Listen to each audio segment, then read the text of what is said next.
Edhe unë kam përshtypjen që deri diku në qoftë se Bashkimi Evropian është duke rishikuar edhe në një formë të re edhe për afrimin me Kinën. Pra e shikon si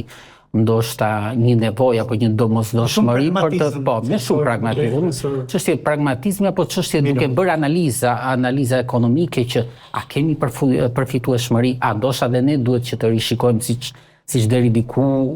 u arsyetua për një sër produkte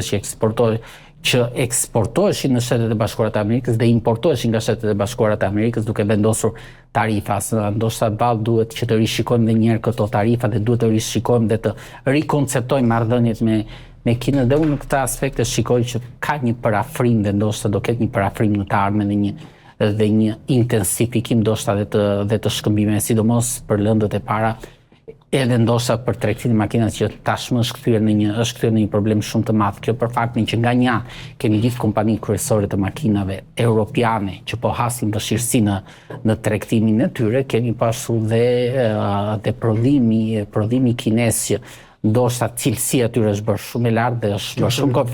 kompetitive nga pikpamja cilësisë, por që me shumë të ulta se sa kompanitë europiane.